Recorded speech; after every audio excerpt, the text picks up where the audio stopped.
Everything is connected, a constant becoming. That constitutes the world, the universe. Always remember that we are neither perfect nor infallible. I'm here because I came to visit a friend, and we visited another dear friend called Gaspare de Lama, who lives by the lake near Lecco. The main topic of my life by now is that of having interaction, contacts, and suggestions with our space brothers, our cosmic and galactic brothers who live in other frequencies, other dimensions, who have constantly interacted with humanity since the beginning of time. My life has always been somewhat based on their research, their help, their often invisible presence, but I knew they were there. I'm a painter, but I've also been a professional musician. I played for the various orchestras of the Milanese record companies. So, I played with all the singers of the time. And I've done so many other fun jobs too. I was the director of 2 important galleries in Milan. Art galleries. Yes, art galleries. I also worked as a joke writer for humorous magazines, cartoons and drawings. I did everything that pleased me, that amused me. When I got bored, I just left.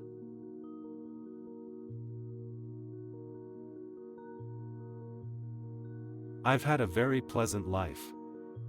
I had fantastic parents. I was born in Milan, and came here to Mandello in 1971.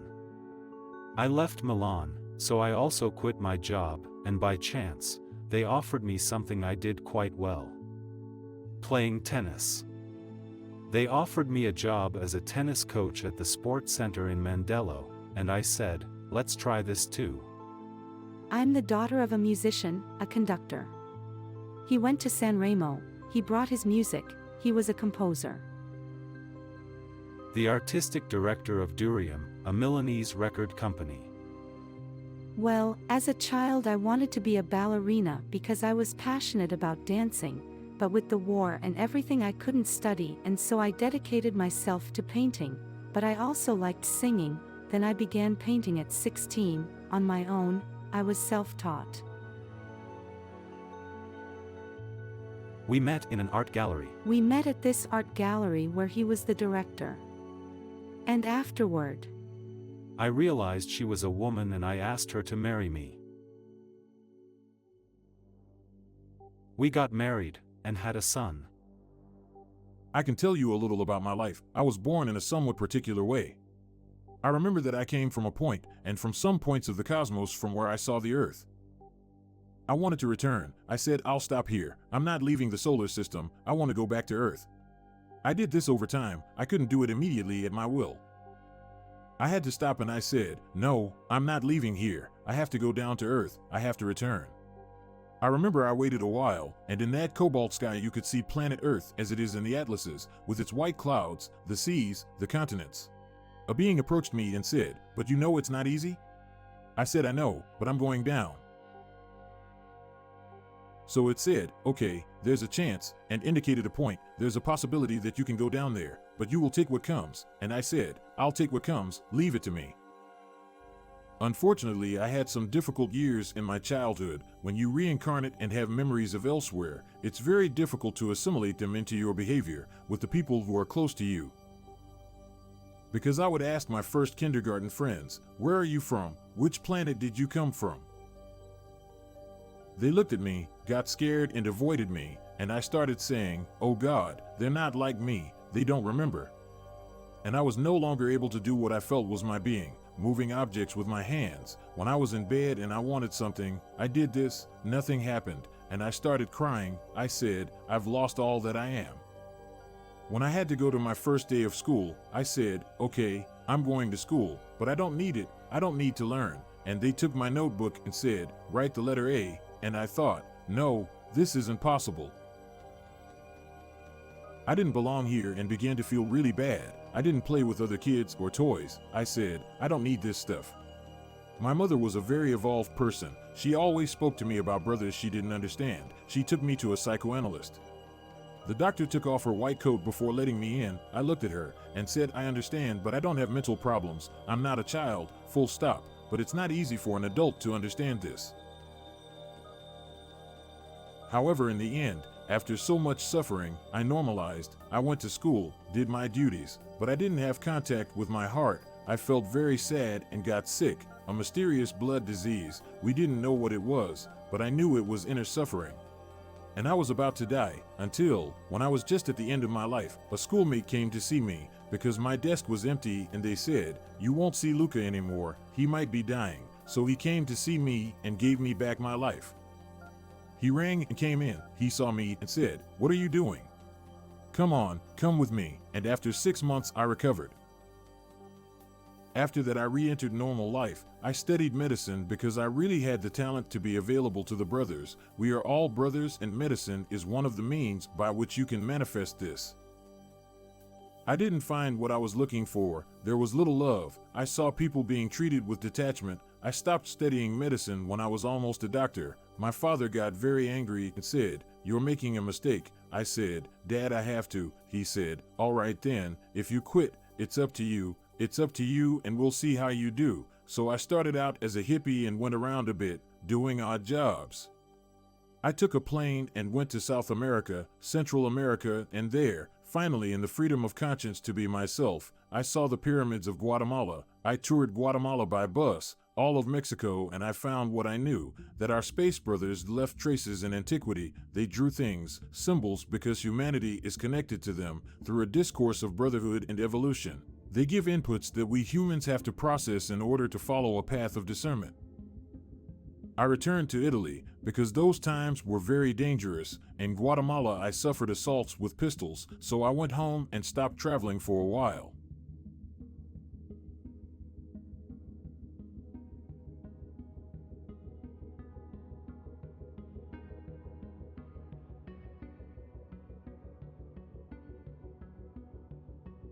I haven't said that I've always been passionate about parapsychology. I had joined many circles, so I've always looked for a connection with other worlds, with what is connected to us. So I wait and wait, because nothing is separate. I'm at home in Italy, but even there, I couldn't find me up from sleep. There was no connection with divinity or with the inner consciousness that all of us have. I said, all right, oh my gosh, what should I do? After a few days, I met a lady who was going to India, a country I knew I would have gone to because I'd read many books on Indian history. She said, I'm going back to the famous maestro Sai Baba, much talked about, but also well liked, who cured my brother of a tumor, without my brother having to go to India. I went to India, she told me. I prayed and he said, okay, I'll take care of your brother. Don't worry, just tell the surgeons not to touch him. Do me this favor. She came home and begged her brother, who said, okay, let's do it. He returned from a visit to Geneva where the surgeons looked and said, there are no tumors. What do you see in Italy? At that point, she said, ah, wonderful, and she became a devoted follower of the maestro. I went with her. Finally, upon arriving in India, I found an entirely different psychological and cultural environment. I saw Sai Baba and stayed with him for a month. I started reading Indian teachings which help you understand who you are. They talk about cosmology, the cosmos, about gods who came in spaceships, about what you came to do in this life, the experience that life is, an experience of conscience, many things that are now within everyone's reach. I stayed there and also began to travel around India.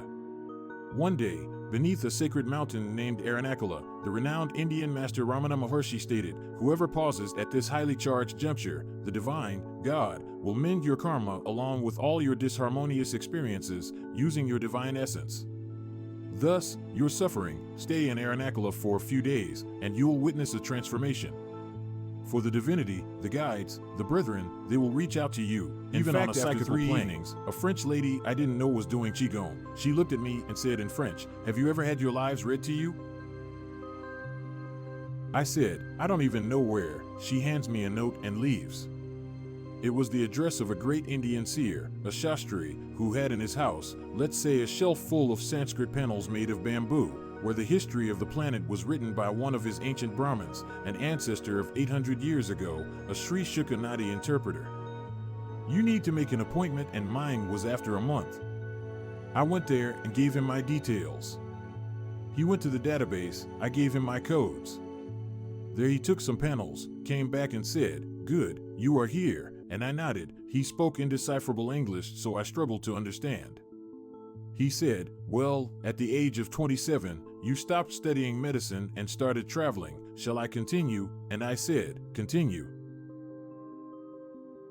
I said, "Bingo, this is perfect." And he said, "Well, I'll tell you about those lives where you've done things related to your life now. I'll tell you what family you're in, the relationship you have with your parents. Now let's talk about your evolution. You came back to India because you, like all human beings, lived all over the world in your previous lives. You came back here to finish your karma because you'd studied these Indian teachings. So you're here. Sai Baba has called you back, and now you have to do what you need to do in this life. Talk about the trips you will take, and use the energy of your hands."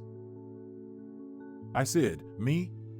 And he said, "Yes, don't ask questions, boy, write down what I tell you and remember, I write everything down." And at the end he says very precise things to me. Then he says, "If you behave correctly, follow the Dharma, that is, correctness, this is probably your last life, and with this physical body you will be able to live on another planet."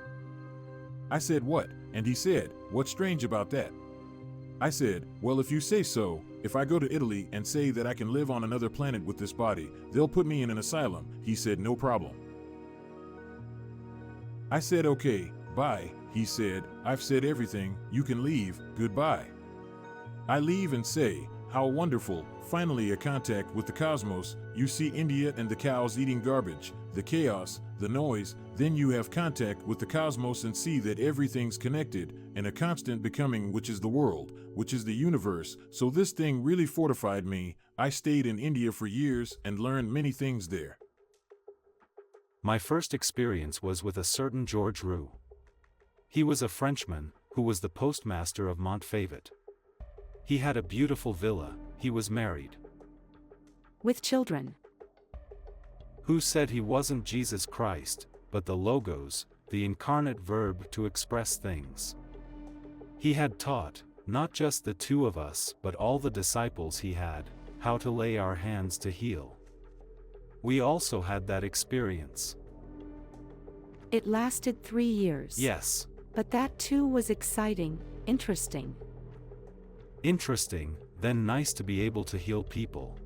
With the laying of hands. With the laying of hands.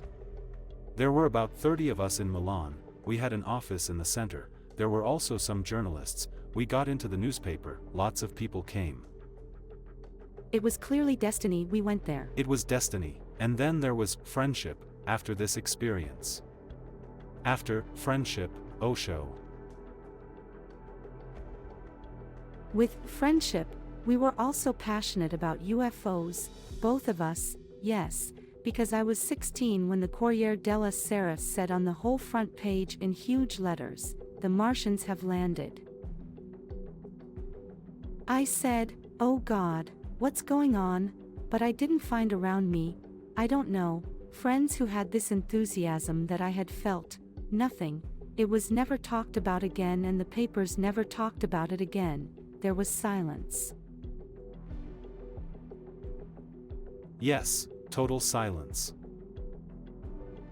And after I met him, we both opened up to each other about this passion. We continued to follow this passion. We tried to find books that talked about this phenomenon. There weren't any at the time. But there was Bruno Gabatti, who was a journalist. Very popular, he had his own slot on television. And he wrote in a weekly magazine. For various newspapers. He wrote about UFOs. When we realized this, we started buying this magazine, and once, there was this article. He was good at writing. There was a photograph. 3 photographs. 3 photographs of UFOs on the Pescara coast. In broad daylight. When Gaspare saw them, he said these were real, that they were. Yes, as a painter I looked at them, they were in broad daylight. The light from these objects was reflected on the clouds, on the beaches, very low. You could also see the beach, illuminated by the sun. As a painter I said, yes, it could be anything. but it seems to me a real photograph, a beautiful one. It wasn't fake. Yes, then, let's say I'm not normally somebody who writes, but at the time I felt like writing. I didn't know where this Bruno Gabaudy lived. I wrote a very short letter to the editorial staff of the newspaper. The gist was this, that I had read the interesting article. Congratulations on the luck of having been able to photograph them. I just said, I hope these beings are here to help us, not just to observe us. We knew nothing about them. I sent it to the editorial office. I didn't know where he lived.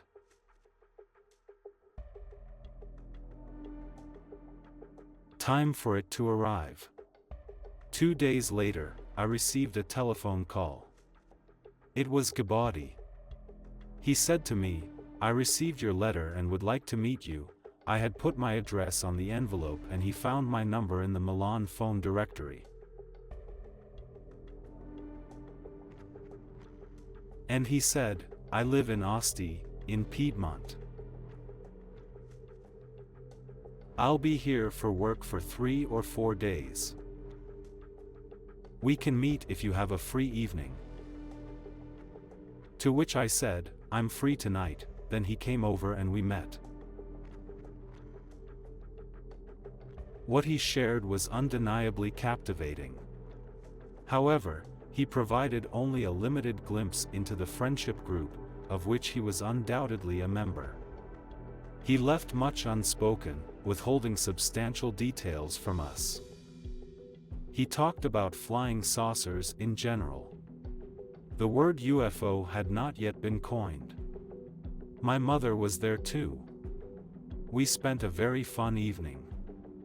I learned this later, that is, from the bases, with an unimaginable technology, the bases that ranged from Ascoli Piceno, almost up to Rimini, at a depth of about 40 kilometers below the surface. These superior friends of ours. They listened to us. They had a technology to hear us. Not only that,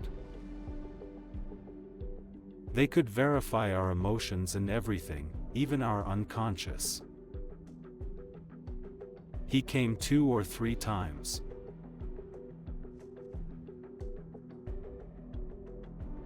I am talking about what I know. According to what they said. The 3rd time they gave him the order to tell us everything. He asked about it. If we wanted to join the group. If we wanted to join the group. I felt it was right. When he introduced me to, let's say, the head of the group with whom it all began. Bruno Samiciccia, I said, now yes, I'm sure. Then Samiciccia told me the day we met, by a portable radio, because you can't be made telepathic for reasons that are pointless to explain. Instead, with a radio, they'll talk to you and you'll know those things that we know through telepathy. I bought the radio and the day after I took it there, a flame came out of it, for show, because their technology doesn't cause flames. But it was just to have fun, to make me understand something had happened. Bruno instructed me to grasp it, so I lifted it up. With a click, it spontaneously powered on, and then Sigurd communicated with me, one among them. He greeted me warmly, and his initial words remain etched in my memory, hello Gasparone. They consistently addressed me by that name, though the reason eludes me. Hello Gasparone, he said, always bear in mind that we are neither flawless nor immune to error. Then Bruno told me, change the frequency. I played short, medium, long waves and he spoke the same. From that moment I said, now I'm really sure I'm in contact with them. After a few days, there was a meeting with one of their flying saucers, which passed over my head at 120 meters. It had a diameter of 22 meters, very bright. It did not reflect the light, it was perfectly outlined, silent, flying slower than at walking pace. It popped up 800 meters from me, so I saw it perfectly clearly. After seeing it, I said, "Now I'm sure I'm in contact." I thought I was always sure, and that's just how we are. Doubt always gnaws at us, but at the right moment, we can be sure. And there, it began. It was the radio and this UFO, they were the first things I witnessed, that I saw.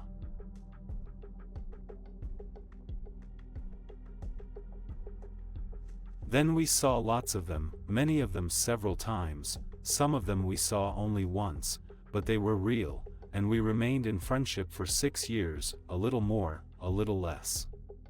So I've seen a lot of things, meetings with their air vehicle in broad daylight, to be able to photograph them, to film them.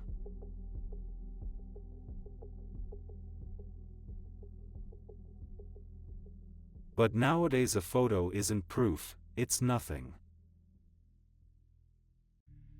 Not nowadays.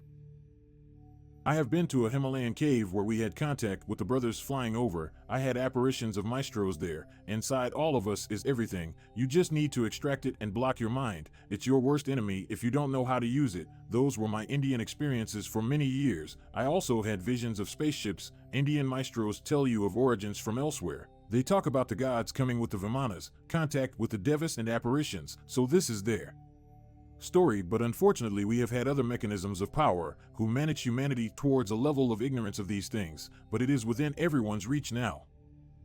Going back to the brothers, in India I met some friends from Buenos Aires who said, "Luca, these things in Argentina are much more accessible, come to Argentina." I have been to Buenos Aires with them, in the parks of Argentina spaceships are easily seen, he said. At this point go to Capilla del Monte, it is a small town near Cordoba, and it's 700 kilometers from Buenos Aires. I took the bus, I went to Cordoba, Capilla del Monte, which means Chapel of the Mount, which is an octagonal Templar church, now I get it, and the Italian Saint Anthony is there.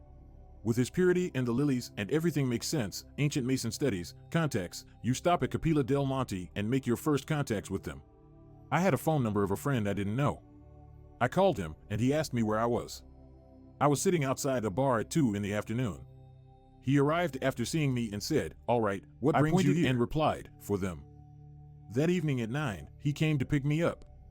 We went with a psychic to a place called Cuchi Corral, a high mountain peak that overlooks the plains. This spot had hosted the World Paragliding Championship. He said, "Wait and see, Luca." Asked, it was almost sunset. You see that there's no house, there's no building. That's true. At sunset it got dark. Lady Psychic raised her arms to the sky, began to speak their language called Erden and introduced me to them. After a while, lights appeared. They came out of the earth. "Here they are." I said, "Can I take pictures?" "No, they don't want it. You have to ask permission. The photo won't come out." I tried many times, but the photo didn't catch them. You stay in Capilla del Monte and you make acquaintances with people who are in contact with them. You see some of them in disguises, they have a human form. Maybe they make you understand, and then you can visit the places where they have underground bases. There are noises at night, there are lights and there is contact with them, it's normal. In fact, a friend came to see me because I was there, at customs in Buenos Aires. They asked him, "Italian, where are you going?" "To Capilla del Monte." "Are you going to the aliens?" "Say hello to them." Well, what can I say? This is a little part of everyone's journey. I stayed there for a long time, then I started traveling around South America. I also went to Mexico, where I had the opportunity to meet a person I still meet when he comes to Italy. We traveled with him to Mexico to someone named Galicia, a Mexican contactee, and we went to points of high frequency. They show themselves right there. There are cities where you go, you cannot fail to see them, and you always have contacts at a frequency level.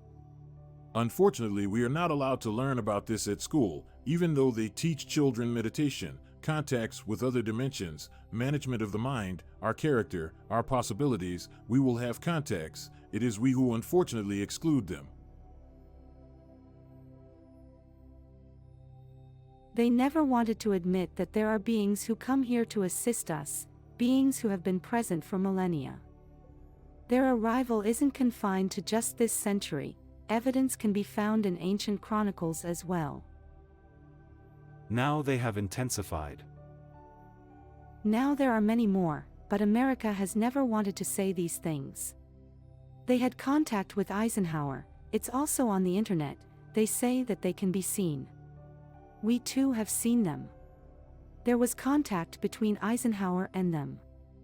This happened years ago, in 1951. 1951. Sorry to interrupt you for a moment, but it is useful to know. You know who Pinotti is. He is the first Italian ufologist, the one who ran the UFO magazine for years. Every year he organized a UFO Congress in San Marino, where ufologists came from all over the world to attend. Scientists, etc. So, in recent years in San Marino, there were Eisenhower's 2 granddaughters. Because in the Eisenhower family it leaked out. They said what their grandfather said, they can be believed, doubters can say, they do it for the money, they go around giving lectures. But Eisenhower's 2 granddaughters said something about the meetings. Pope John XXIII, the so-called good pope, all popes should be good, no, only that one they called the good pope.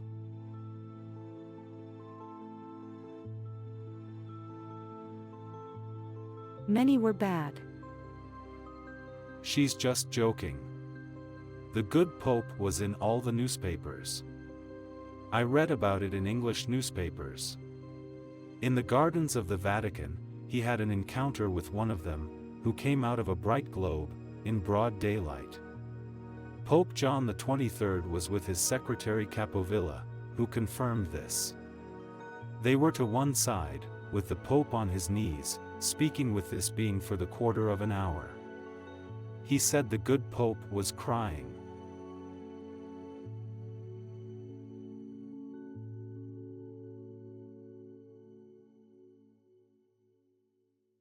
Yes, on his knees and crying. Yes, he knelt down and he was crying. Who knows what they said? True, not true, but there are many of these stories, so to conclude the Eisenhower story, they asked, there were 4 of them. 7 extraterrestrials, they spoke perfect English. They asked him, can we now tell humanity that we are here, and that we are here to help? That we are here in good faith. To help you.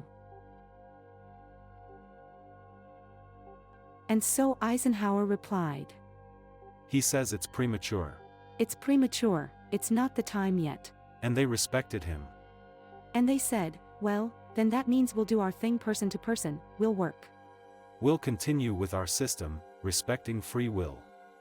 We will make contact, we will create new channelers. Female channelers are being born by the thousands. Also male ones. Yes, more women though, because women are more receptive. They run your life from behind the scenes, but they don't show themselves or impose anything. I personally don't have messages, I'm not a contactee, but my life has been focused on a willingness to do what seems right to me as a human brother, and they've always been close to me. I've had many apparitions. They came to my room one evening. They even did an etheric operation on my head. It seemed I had a closed channel. They did an operation on me. It was non-surgical and etheric, and they appeared. I almost got out of bed and they said, we won't do anything to you. And they didn't do anything to me, so up to now, my life has been focused on this. I also have the chance every now and then to help people with my hands. I'm quite known around my city, and people look for me, so I did what the Indian Shastri told me. I would have contacts, I would use my hands, and if I behave well in this life, maybe it's my last one. My whole life is set up like that. All of us human brothers have a mutual contact of love between populations. They ask nothing of us and help us unconditionally. Indeed, they stop here and many of them leave physical parts because the concept of death for them is very different from ours. It's like passing away, a continuous evolution, as all the ancient sacred books say. After that, if you approach history this way, you see that all mythology makes concrete sense. There were crosses between races that came from elsewhere and humans, and there were the sons of the gods, the demigods, Achilles, or even the emperors of Japan say they are crossbred with a deity. The gods also interbred with the ancient Romans. Then this died out, but at the beginning, a non-terrestrial and a terrestrial lineage had crossings or hybridizations.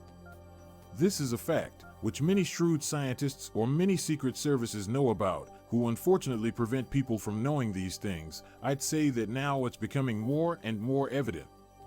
The time is ripe, because if one inquires, one sees that many people who worked in the services, like wonderful Dr. Michael Wolff, who took part in meetings and managed contacts with aliens and governments. He said, "Enough, I can't keep lying," he was stopped. These were things that if, one day people found out the truth about them, humanity would take a leap forward, which it is doing all the same. At this point in my life, I do some experiential travel in South America, Mexico, we accompany people, we talk about these things, I have these friendly chats, and I'm available, because you are finally certain that we are all brothers, but we are all brothers in the cosmos, which is what would finally give meaning to human life, which is what it has, and we all came here to learn something, to leave with an extra notion. Because our divine part, the Atma, in Sanskrit, which is the divine part, immanent in us, is the part that keeps this whole structure alive, which is conscious, is our true essence, so we are cosmic beings, and we're not here for the atonement for sin or anything. I had other contacts in countries like Uruguay, Peru. In Uruguay there was a very beautiful one, because after these things happen, American astronauts arrive, certain American scholars or government officials arrive, who know everything, they are continuously monitoring all these events, and they come to take the evidence.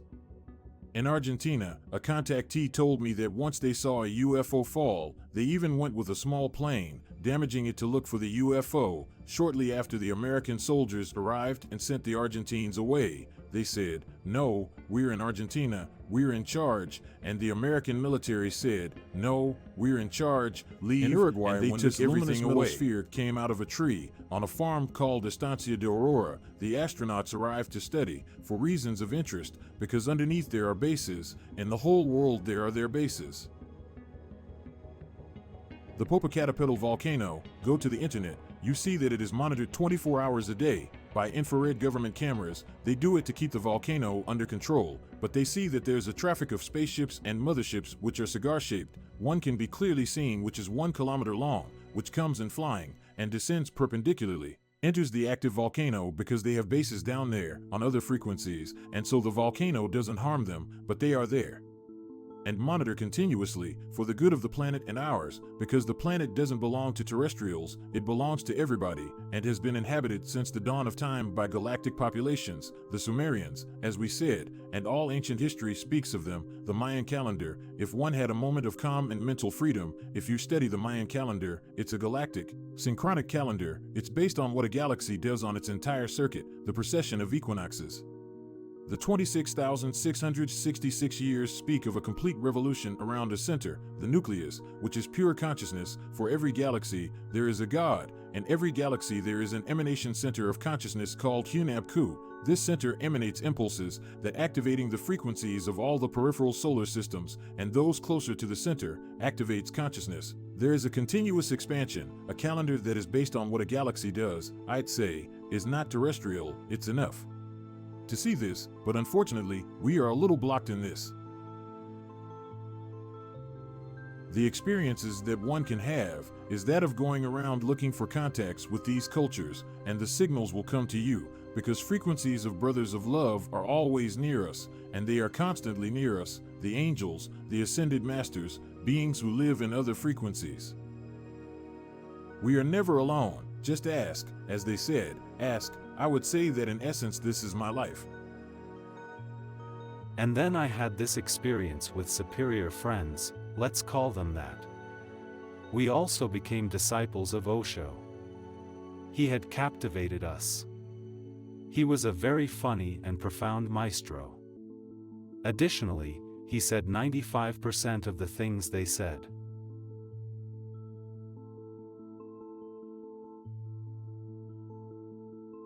In fact, there are those who have contacted us. They are the good ones, definitely.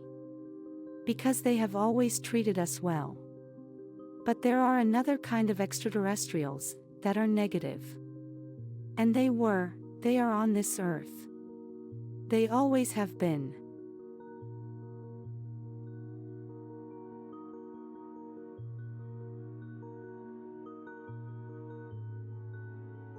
But we will reach the point where everything will change.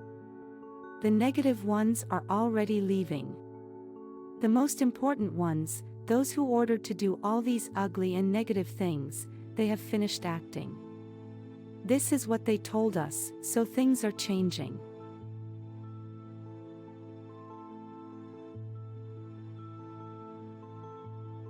Also, evil.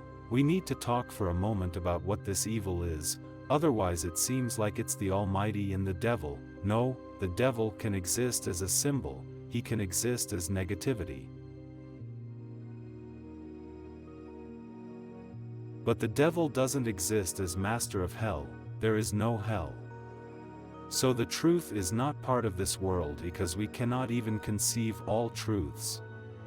But what we can understand, the truth that our mind can accept and understand, is single. That truth is reincarnation. Reincarnation is an absolute truth. What does this reincarnation consist of?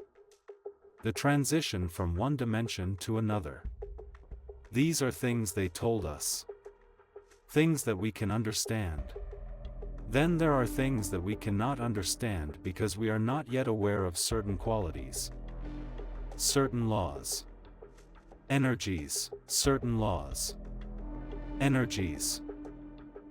So we surrender. We cannot conceive of God in its entirety. We can conceive of God as we know it. For what we can understand. All of us here, I believe, were born in a Catholic country. For which the first truths we are given are those through the gospel, through the sermons of the priests, who did tell us something true. The law of love, Jesus.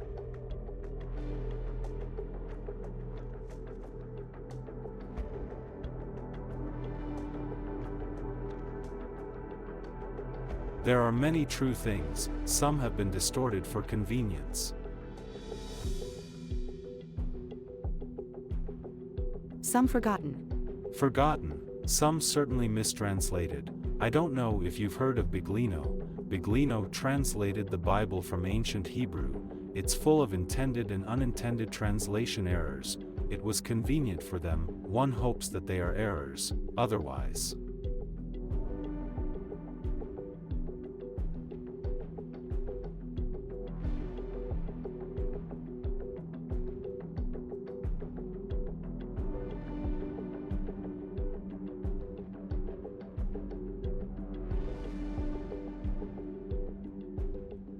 One mistake, the simplest and also the shortest as an example. In the Bible it says, God descended to earth in a fiery chariot, or God descended in a chariot of fire. God in ancient Hebrew is Eloi, but in the Bible, the true text, in the ancient Hebrew language, it doesn't say Eloi. It says Elohim, which means the plural, the gods. There's a big difference between saying God came down to earth and the gods came down to earth. There's a lot of difference, they are errors that give Different meanings. different meanings. Anyway, speaking of good and evil, everything comes from God, the Catholic parable. God created 12 Archangels. archangels. But God wanted to be loved freely, and he gave free will, which previously didn't exist. You can love me or not. What happened? 11 continued to love him. The 12th, called Lucifer, meaning bringer of light, was an archangel. He felt free and said, I don't love you anymore, on the contrary, I'll fight you. According to Catholics, he rebelled against God and created evil. There is already an error here that even a 13-year-old child can understand. Explained, God is omniscient, he knows what will happen, he knows what has happened, he knows the future, the past, he knows what his gesture will bring. He gave the archangels free will to love him or not, and he didn't know that Lucifer would rebel? Of course he knew. he knows everything, he doesn't know what he's doing? He makes a gesture and doesn't know its repercussions? Admitting that he made that gesture, he didn't, but admitting that he did, he knew very well that Lucifer, or Satan, would have created evil, but God is also omnipotent, he doesn't want evil.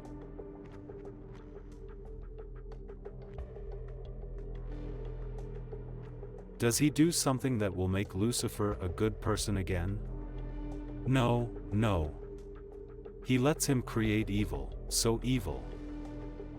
And so then we say that God created his universe. With the two opposites. Aware that the two opposites were needed. For life. For life, for everyone's growth, for evolution. If there were no evil, good would be nothing. There would be no confrontation. It would be nothing, there would be no choice, there would be no evolution. Everything at a standstill, pointless. Therefore evil is necessary. I'll tell you a funny detail, skipping many things, evil on Earth. Let's talk about our planet, of which we know little. Evil exists. Evil exists. If there weren't these negatives, we wouldn't grow in love, because to grow in love we must perform acts of love, and very few, 1 in a billion terrestrials, know how to truly perform acts of love, because we ask them, what is this love? What is your definition of it?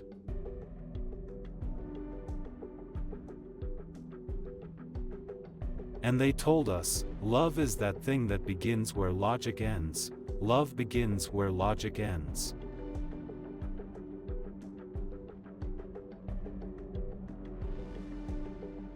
So we asked, but why are you sending us up a hill at night for 2 or 3 hours? Because our presence of love is needed there, they said no more, because we wouldn't have understood their science, the repercussions of this energy. We went there and they told us, we tell you this because it's the most you can give, but in reality your obedience for an ideal is enough for us, so we, going up a hill or Marina to Nini, obeying and going 8 days to Jerusalem, which is no small thing. We gave the most of what we terrestrials could give, obedience for an ideal, but love, if there weren't evil here, to return to the subject of evil, we wouldn't grow one bit, because we don't have the courage to truly love, very few do it, and we also perform some gestures of generosity, but if it weren't for evil, we terrestrials wouldn't grow. We grow because there is evil. We must forgive those who offend us. Not react, endure, teach. If there were no evil, through all these paths we wouldn't grow. We do not make any courageous gesture of love which we grow, without the help of evil which obliges us to forgive, so we have to thank the negative part of the planet. If it weren't for that we wouldn't grow by this much. I reacted, we have to thank them.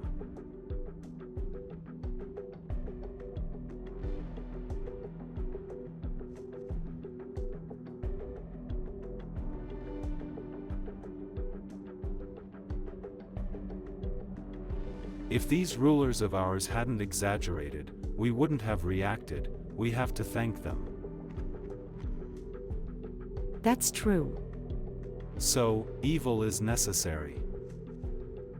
We were still sleeping. Instead, there are many people who are waking up now, because there's this contrast of good and evil. Evil makes itself felt, and then there is a reverse reaction. They don't especially love anyone. They love everyone and they serve everyone. That's no small thing. They do it because for them even evil is a part of the good that is evolving, so they never condemn anyone, they welcome everyone, and when you went to him and hope to be received, you say, I'm here, I'm here. You see them look at you, smiling, as if saying, I know you're there, but patience is good for you, you are no different from anyone. It's what happened years ago, to build the largest private hospital in India, totally free, and there are also American and European surgeons. They get paid or they do it for free, for the donations that go to the ashram. The hospital was paid for like this. A man named Isaac Tigrit, who owned the Hard Rock Cafe, had an apparition of a strange being who saved his life twice, in a car crash and in a cardiac arrest, after which he said, "How strange, maybe I should go to the psychiatrist." The psychiatrist said, "You are normal, I don't know what happened to you." After a while he goes to a friend's yoga center, sees a photo of this being and says, "But he saved my life." She says, "He's the famous Sai Baba." "No." "Where is he?" "He's in this place." He goes, expecting an open arm welcome. Sai Baba stops, looks at him, turns and leaves. He says, "But how?" He listens to everything the people there have to say. "He called you, but now he does it on purpose, because he wants to see how you react. He knows you're here. He called you." He slowly accepts this. He stays there, learns everything, also because he was a highly evolved being, but he didn't know it. And one day at a world convention of Sai Baba centers in Bombay, someone asks the classic question, "Why do you save some people and not others?" "I have known all of you since the beginning of creation, because we are all the same. For example, him," he points to Tigrit, "twice I have saved him for him to use the talents he has in this life, for good and for human brotherhood." Tigrit says, "Well, I'm here." "Good. Well, what shall we do?" Baba says, "Go, sell everything and come back to me." This he does. He comes back with a fortune, and Baba says, "Good, now we'll build the hospital." And in 9 months a world-class hospital was built in India. 9 months is like 9 days in Europe. It works perfectly, a very high level of healing, volunteering, staff turnover. I donated liters of blood. I cycled there in 40 degrees heat. They took my blood. I pedaled back. I felt no fatigue at all. There is love there, love. So the image of Our Lady of Guadalupe, which is outside Mexico City, which is that image of the Virgin with the luminous aura with gold tips that is standing on the moon, and a hunchback being that looks like an ugly dwarf looking this way, and she's pregnant. It was an apparition from 1500, I think, on a hill outside the city, and it was printed on the cloak of a peasant boy, because the Archbishop of Mexico City was asking him for proof. Having examined the cloak, which is now untouchable at a height of 5 meters under glass, they saw that the paint has never faded, because it's not paint, it's a hologram, a few microns from the fabric. Therefore it's top-level technology, not human. They printed the image, and examining the eyes of the Virgin, you see that the Virgin looks to one side, and in the pupil there are images, there are beings drawn there. So who can do such a thing? Unless they come from high levels of technology, even of spiritual origin. She is an example and says, "I am the mother of humanity, I'm pregnant, that is, I always recreate. I create children. I'm on the moon, which represents femininity, light, the woman, and the monster would be the ugly human part or an enemy of humanity." So they're all symbols that have been put there for those who are at the level to understand them, drawn in this way. She couldn't say, "I'm from the constellation X, I've come to save humanity." They give us what we need because we are all brothers. They love us as a brother loves a brother, respecting our choices. They help us, those who want to be helped. They love everyone unconditionally. So seeing you in trouble, they come to help, like cosmic social services, they come to help those in need. Yes, that is the answer. I don't think there are others. Considering the fact that if God is love, which we can say concretely because love is the feeling that creates and continually renews everything, they are inside this flow. So when they see that something becomes disharmonious, they come to help, respecting our choice. It's a small detail. These UFOs have been seen thousands of times, in our skies, everywhere, all over the planet. The Russians and the Americans have seen them, everyone has seen them, with a few exceptions. They're always there. They know in their own unconscious. They know very well that they exist. They pretend not to know, to laugh about it. It's a common reaction. They put it off, don't believe it, think they're bad. All because they understood very well, deep down, that we have to change. That they are here to help us. To change.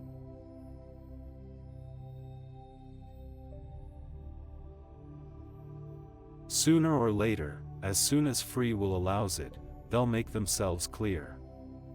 That's when we will have to change. People don't want to change. So they postpone, they shrug. But this is the reality. People don't want to change. Because to change takes courage. To grow a little and change dimensions. That's it, that's the game. They are here. Jesus came, we killed him. Buddha came, they tried to kill him many times. They poisoned Osho. They tore Mahavira to pieces alive. We killed them all because they were all uncomfortable. They annoyed us. We didn't want to hear them. Now we reached the point that we postpone. We wait. The laws have changed, we have changed. The point has come that if we receive help, we can make this leap and move from the current third dimension to higher dimensions. And it seems to be close. We need a certain part of humanity. 2 or 3 years and we're close. I speak of a visible beginning, not an arrival in a dimension, a visible beginning. Then we gather courage, we find strength, and we'll see how it goes. However, they are such expert people, who have helped throughout their lives, if not them, their parents, their ancestors. They have helped planets like the Earth, and even worse, to grow. They have such experience that they know now is the right time to help us. They are not people who fail, who spend their own continuous energies on their technology. They dedicate themselves to us for nothing in return. They know what they are doing. It's just a matter of time. This fight, let's call it a fight, which is no longer physical, with weapons, and which is a psychological fight.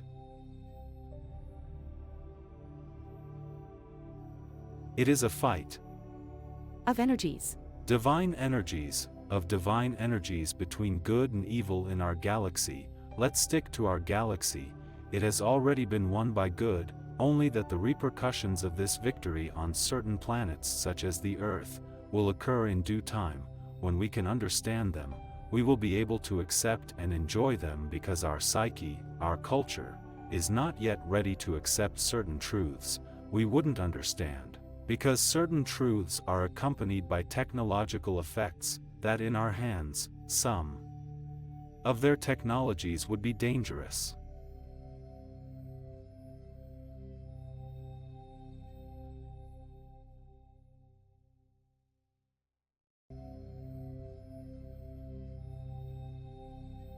Sumerians had contact with those that are said to have come from Aldebaran.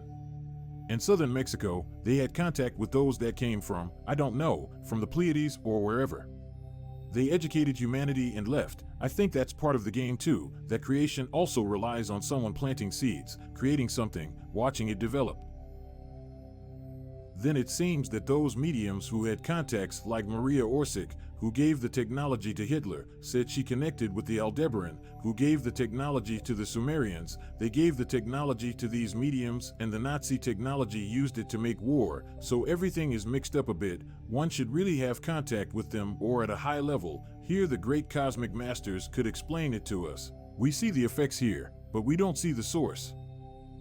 They leave and say, we'll be back. They see some of the structure, the incarnation that makes the person, what is incarnated. If there is an evolved, non-conditioned being, I believe they choose, and generally there is also a lineage. Perhaps you come from a family of people who practice this type of knowledge, so there is also a DNA lineage, but they know who to contact, and often if the contacted person can take other paths, they don't bother him anymore or they don't use him. It depends on behavior, but they choose. I believe this.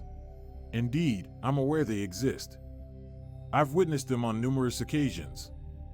However, I'm not in direct communication with them. I lack telepathic connection. While I've experienced it in the past, that's not the role they assume with me. I live my life, undergo my experiences, come from the Andromeda Galaxy, and don't receive messages to Hector Galicia, who has hundreds of interviews on YouTube, so it's public. They said there are currently 150 races on planet Earth that are interacting with us, and they have various forms. Tall, blonde, so-called Nordics. You could be one of them. Others are shorter, others are gray. There are more reptilian ones, or those that look like crocodiles, the Dargos. There is a great variety, the insectoid race that look like grasshoppers and have very powerful psychic powers.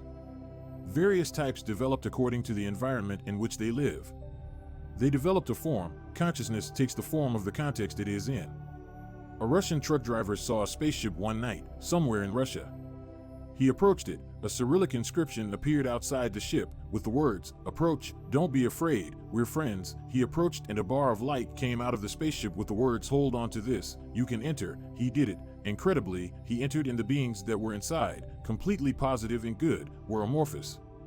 He said he saw dark, somewhat hairy masses of energy that looked like hairy balls, that were alien beings. They said, "This is our form, it's unusual for you, but don't worry, we are good." The quantity of forms they can have is indefinable. Those that have come closest to us are those that have heads, legs, and arms, but perhaps small or tall. Reptilians and draconians have scaly skin. The insectoids, there are the Nordics. Those from Andromeda may be shorter, but there are infinite races. Because each galaxy has 100 billion solar systems, so do the math, it's incalculable. But there is an immense amount of races. Who can define it? We are one of many, and we are those that are evolving.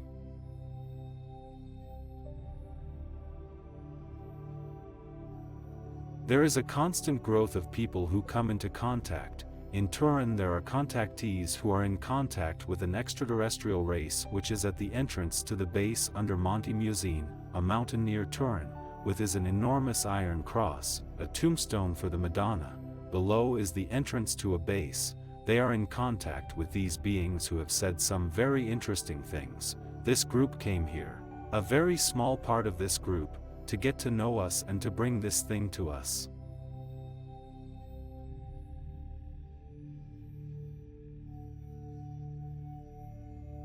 Incidentally, there were 20 of us in the friendship group. It was the largest group there has ever been. There were other small friendship groups, 4 or 5 people maximum, in Siberia, in Argentina. The group in Turin, in contact with those at the base under the Musine mountain, where there are, as they told me, 247 people.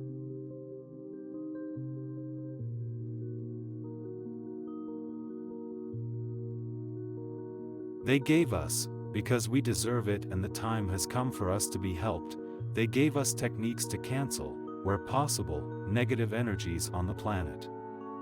Very easy to use. Many of them used the pendulum, used it in a different way. And with this movement, negative energies leave. It's like using a lightning rod, they go away.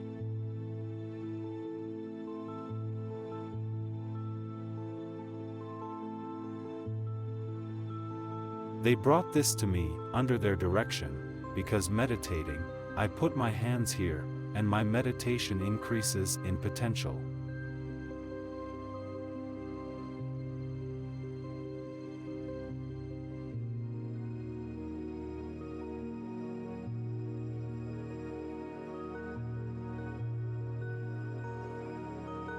There are signs of their handwriting, signs of their Kabbalistic, energetic technology. They have a technology that is not only in their machines, in their objects, it is also in their writing, even in their gestures, in everything. This significantly enhances a meditation technique I practice, which originates from Grabavoy. It aims to heighten both individual awareness and consciousness, simultaneously expanding the awareness of the planet.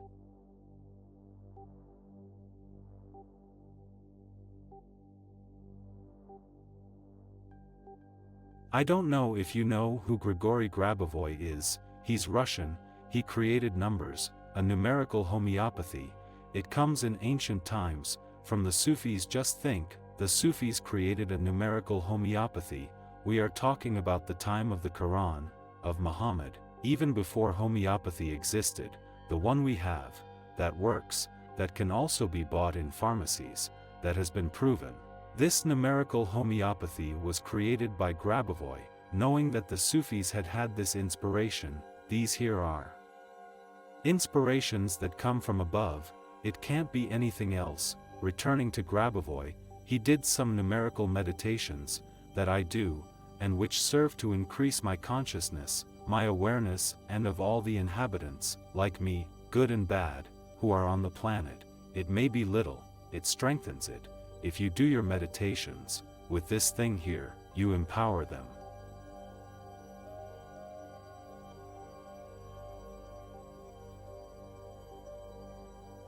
When I have to visualize the numbers, I am neither receptive nor anything. Some ladies come here who were receptive, and put their hands here. Ah, what a vibration, what a vibration. I didn't feel anything.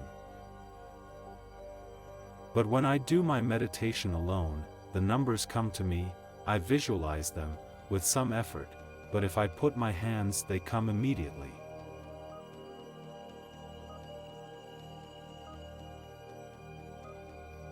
The program includes a fabricated alien invasion scenario, utilizing holographic projections in the sky, a concept similar to the Blue Beam Project. This involves beaming light to create alarming, lifelike images.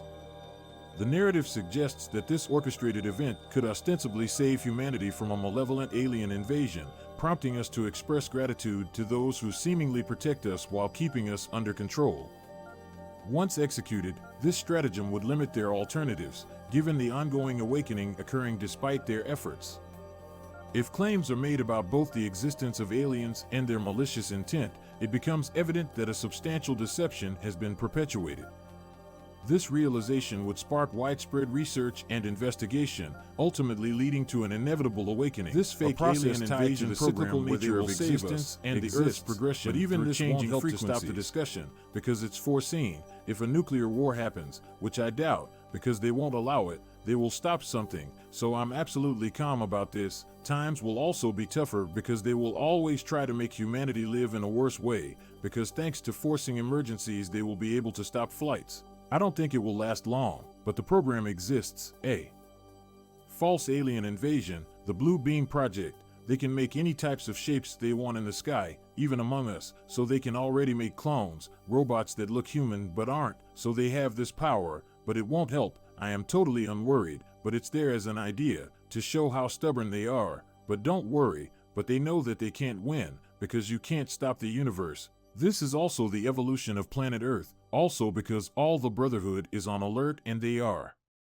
close to us. Since they do nothing evil, they neutralize and don't kill, they just observe. In the end, I think they would do something even more concrete, if many maestros also say this. There have been aliens who carried out control operations and abductions, kidnappings, bad things for humanity, but this was granted to them by the American government. This has been recorded and was also blocked. They don't do it anymore, because the superior being intervened and said enough of these things. But they aren't bad guys, though in the past they controlled mankind as they wished. But at this point there are no more bad guys. The bad guys are those who govern us, in my opinion, and who are totally human, more precisely the hidden powers, economic powers, science, because true science can't say that what it doesn't know about doesn't exist. Also because if nothing is created, nothing is destroyed, everything evolves. How can you say that the scientific phenomenon that proves its veracity must be repetitive, if nothing repetitive is the same? Because everything changes since the moment you did it. They say one thing and deny what they say, so science can't say what it doesn't know, doesn't exist, otherwise Galileo Galilei. The day that large numbers of people and stop believing in it, the game will be done, so I'd be optimistic, indeed. And now there aren't any bad aliens around. Humbly, it's not that. For me they have gone away, they have been sent away. Now the villains are humans, because they can neutralize everything quickly if they want. There is also a video where there is a UFO circling an American base. With its warheads already loaded and aimed, the UFO approaches, and with a beam destroys them, and I think it was Salah, the officer who said, that fucking UFO cost us $20 million yesterday. It destroyed 4 nuclear targeting systems with one beam. It got close but there's video. So if they wanted they could stop everything, but they respect what we're doing. It seems incredible, like Gaspare de Lama, who I saw yesterday. He was in the friendship group. These space brothers said, look, we don't kill. Our spaceships, which are made of evolutionary conscious matter, don't kill. If I give the order, it won't execute it. It neutralizes, so we never want to go to war. We'll wait until the last minute to see. At most we'll block everything, but we don't kill anyone. From what I've seen, many authoritative authors also say so. They respect what we do. It's like a spiritual maestro. Until you wake up, he lets you sleep. He says, don't do it, don't do it. And you say, but I can't. The day comes when you say, I won't do it anymore because I've seen that it's no use. They give you all the rope you need to hang yourself. The day you realize that you're doing this, you fix it. That's all. ACES, as they say in Mexico. It is the technological part that is nothing. The spiritual part is all that matters. It's important. The journey of growth knows no end. Presently situated in the third dimension, they will guide us and support us in our transition. While the impetus to move rests with us, their assistance will expedite our passage into the fourth and fifth dimensions. In each realm, our form becomes more ethereal. Currently in the third dimension, our corporeal state is comparably lighter than minerals. Granite, for instance, is notably denser. A given volume of granite outweighs an equivalent volume of our flesh. Granite, possessing its own consciousness and path, serves as the point of origin for awareness. Life courses through everything. Animation pervades all without exception.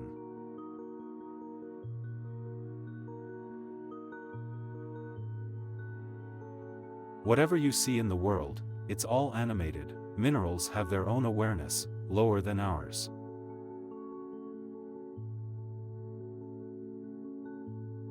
They have a soul. There is a soul, it has made a journey. We have too, and we don't remember anymore, because up to our dimension, for reasons that are a bit long to explain, we don't remember our past journey. But we made this journey too.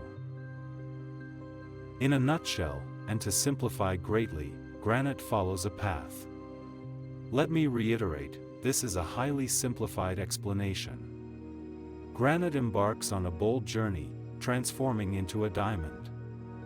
It remains within the mineral realm, yet emerges as something purer, more exquisite, and more purposeful. Moving on to vegetation, while less dense than granite or iron, it surpasses us in density. From the enigmatic jungle tree, unknown to humans, to the tree flourishing in your garden, which registers your care through watering and pruning, even the old lady's geranium, which she converses with, life courses through them. These living entities begin to sense the existence of higher realms and vibrations. Such perceptions lead them back to their botanical essence. And it grows better. There are old Chinese gardening theories, which say you should caress and talk to plants. When they are cared for, pruned, watered, they grow better. Among the first results of our growth, we will become, what is paranormal, should be normal. It's just that we don't believe it and we're lazy. We should all be telepathic, all healers. We will become so, we will become telepathic, with the trees, with our animals.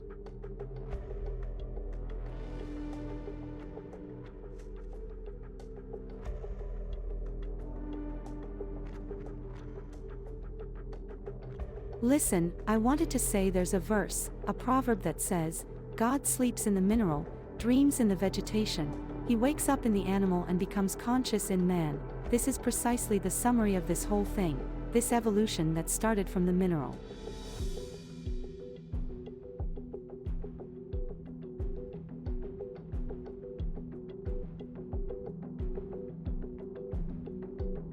We started from the mineral. Now we are in the third dimension. Our body is increasingly more diaphanous. If you pinch a bull or an ox, your fingers feel some resistance. If you pinch yourself, your fingers sink because the atoms of your body are more distant. Because you have deserved a less heavy body that pulls you less towards materiality.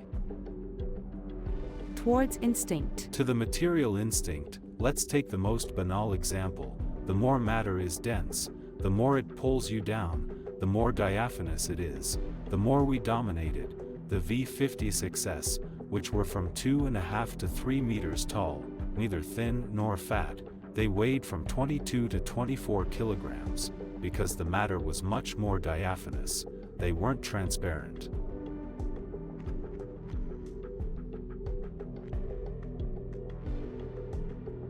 Less dense, there were fewer atoms. Going forward, one becomes, so to speak, transparent on a material level, no longer matter. We become energy, organized, transparent and even invisible. We become more and more divine. At a certain point, you grow, you grow, you grow. And what do you become? You become God. But not this type of deity. You are always you, but you become a God. And you will create your universe. It has to be said that we are already creators. We are already considered God. Because we create paintings, we create beautiful sculptures. Magnificent music, poems. And going forward in evolution, we will be more and more creators of more subtle things, more spiritual.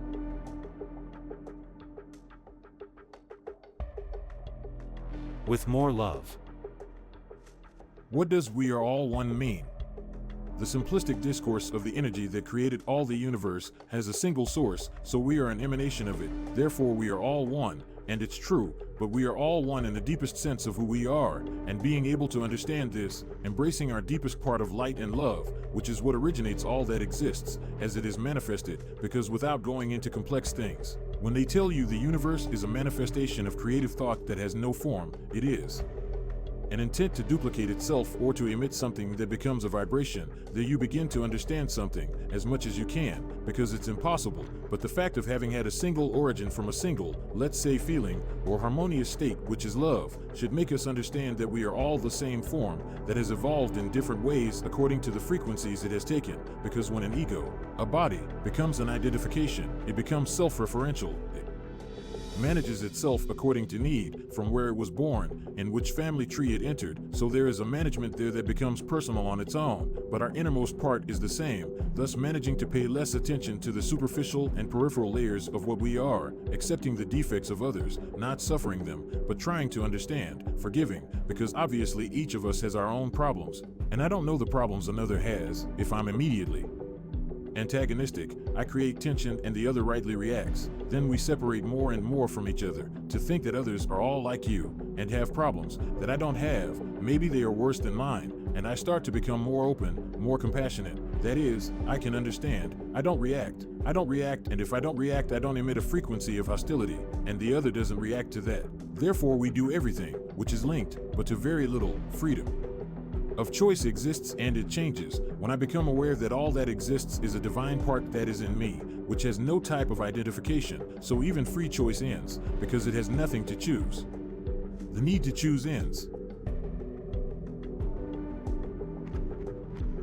The well-known act of entrusting oneself to God, la entrega a Dios, became clear to me.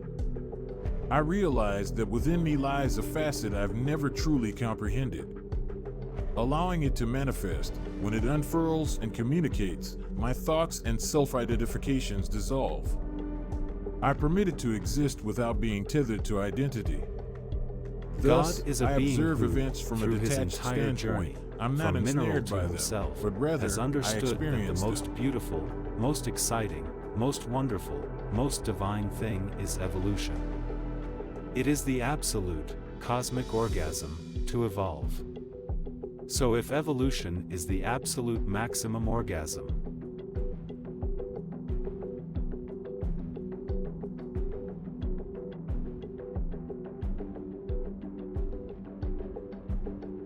God has chosen to evolve in eternity, and if he evolves eternally, he will never be perfect, because if he evolves, he will always know more. There will never be a final truth, and there will never be perfection. Because God evolves more and more in transformation, he will be more and more perfect, but will never stop new universes, of each God who comes and creates his universe. For eternity there will always be new universes. We asked, but when did all this start?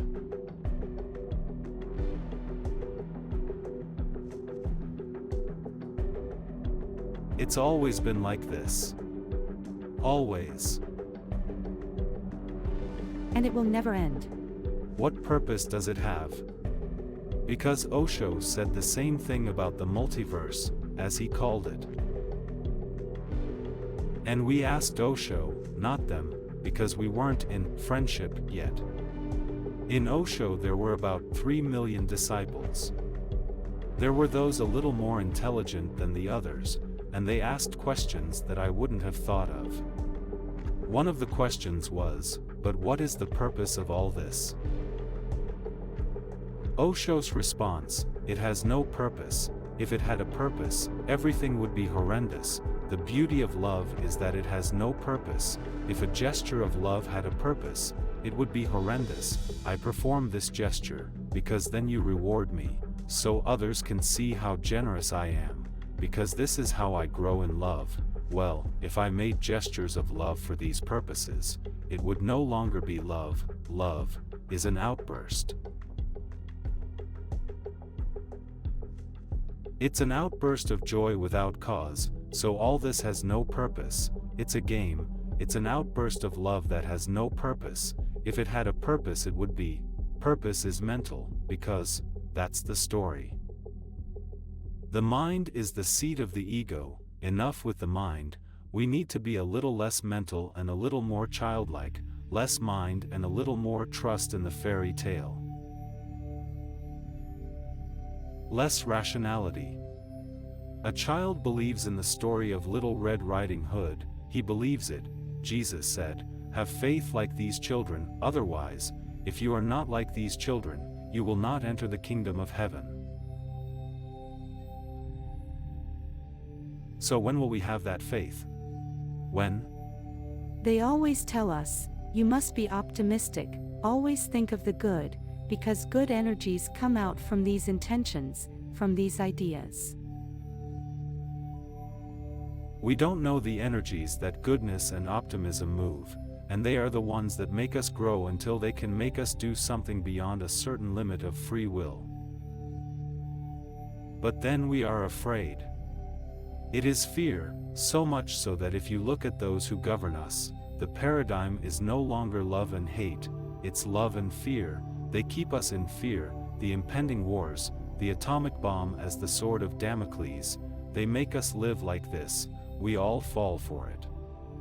But we mustn't fall for it. It takes a little courage, but it seems. And optimism. That it's slowly beginning, let's hope so. It's coming slowly. There's this story. There's the Aztec calendar in Mexico, the soul stone, that's that face with its tongue out, which is the 5 cycles of the sun. It is written that there are these unfoldings of development and also of destruction in the cosmos, so when a cycle ends, the galaxy evolves in vibration, and all that is old has to be left. Either it breaks because it no longer holds the frequency, or there is some disaster, like earthquakes, which are evolutionary. They are not God's punishments, and that's how it works. If one goes to the mountains and sees shells, it means that once there was the sea, so not a punitive God. This is what is happening for cosmic evolution. The brothers, knowing this, come to give us a hand, because they want to help us in the transition. Don't be afraid, there is no terror, there is nothing. What is to come is happening, so they help us. Official science does not tell us that many planets are internally inhabited because the surface is occasionally shaken, therefore many planets are inhabited, like the Earth. By now it is known that the intraworld, Agartha, the Earth within, is inhabited. There are so many books, contacts of Admiral Byrd who went inside, and Antarctica. Even Hitler found it, because all of occult history, many have entered the intraworld. They have seen the brothers who followed the Lemurians, who have a much more advanced civilization, because they are the ancient terrestrial race. This is happening on the surface, because it is aligning itself to a new frequency. The entire solar system is in evolution.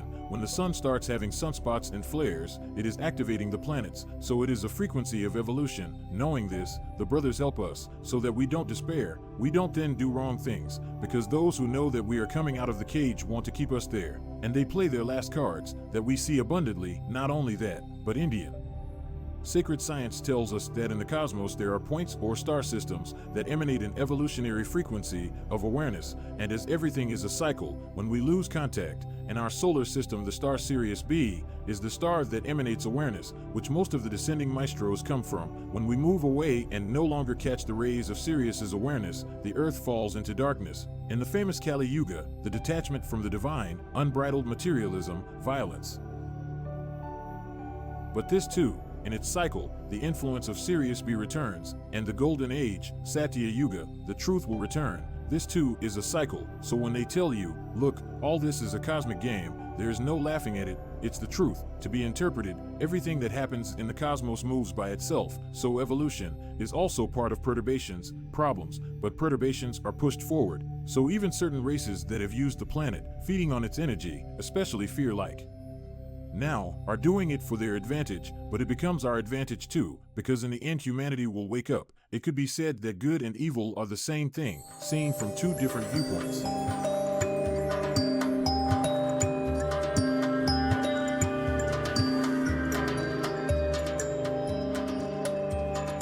I won't tell you how come this sighting happened. However, it was all organized. I was not a coincidence. Questa è Shirley MacLaine. Combinazione era su questa She is rivista. Serena Gray. Shirley MacLaine. The combination was in this magazine. Luca tanto Serena Gray in the 50 last anni few aveva. years, well actually not so recent, she was 50. Ha avuto dei contatti She is a con- era contactee, dichiarato. she had contact with them. She had declared it.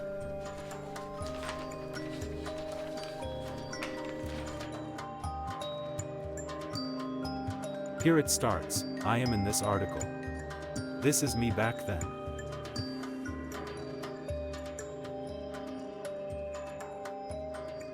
These are the photos they have chosen. I won't tell you how come or why did this happen, and I won't even tell the purpose of it. I will not tell. Those are other things I have found. All of them were staged.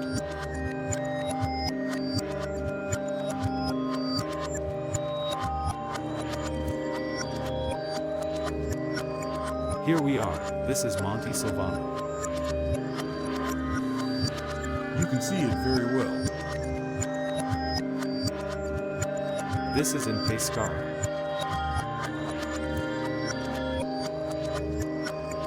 This is the same one that enlisted beyond the cabins and went on the roofs of the houses.